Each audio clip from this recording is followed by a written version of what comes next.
ஜெயலலிதா அவர்கள் ராஜன் செல்லப்பாவை நாடாளுமன்ற மேலவை உறுப்பினராக நியமித்தார். ஆனால் அந்த நம்பிக்கைக்கு மாறாக ஜெயலலிதா அவர்களுக்கு எதிராக 8 மேலவை உறுப்பினர்களை பிரித்து அதிமுக ஆட்சியை கைப்பற்ற முயன்ற நெல்சா சத்தியமா நெல்சா, நான் வேணா உனக்கு ஒரு சூனிய மந்திரம் தரேன், சீரியஸா அதை போட்டு விட்டுரு, ராஜன் முடிச்சு விட்டுரு. இருங்க பாரு, எம்ஜிஆரை மட்டும் காலி பண்ணல, ஜெயலலிதாவையே காலி பண்ணியிருக்காப்புல ஆளு. சங்கிப்பா இந்தாடா, இது நாலுல இருந்து வெள்ளை சட்டை போடாது, இந்தா இதை போட்டுக்க, தயவு செய்து சொல்றேன், இதை கட்டிக்க, இந்தா காவி வேட்டியை கட்டிக்க, எதுக்கு நீ இப்படி வெக்கமில்லாம அலையிற வெள்ளை சட்டை போட்டு? சி, எல்லாருமே சொல்றேன், அதிமுக நாளைக்கு இருந்து திருப்பரங்குன்றத்தில் போகும்போது இதை கட்டிக்கிட்டு போங்க, சீரியஸாக சொல்கிறேன், இதை கட்டிக்கிட்டு போங்க, சரியா?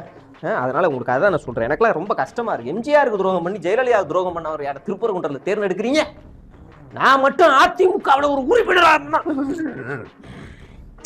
ஓகே, அடுத்த பாயிண்ட் படிப்போம்.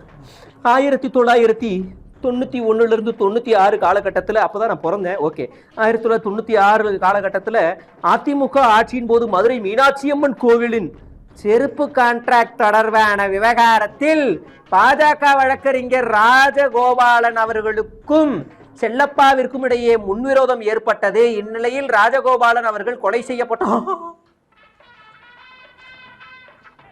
என்ன சார், பெரிய மர்டர் பார்ட்டி இருப்பீங்க போல இருக்கு. பாஜக போட்டு இன்னைக்கு அவருக்கிட்டே கூட்டணி எல்லாம் வச்சுக்கிட்டு இருக்கீங்களா? பரவாயில்ல சார், அரசியல்ல நிரந்தர எதிரி இல்ல, நிரந்தர நண்பன் இல்ல, நாளைக்கு வெட்டிப்போ குத்திப்போ, என்னங்க மதுரைக்கு வரீங்க என்னங்க அப்படின்னு நீங்க சொல்லிக்கலாம்.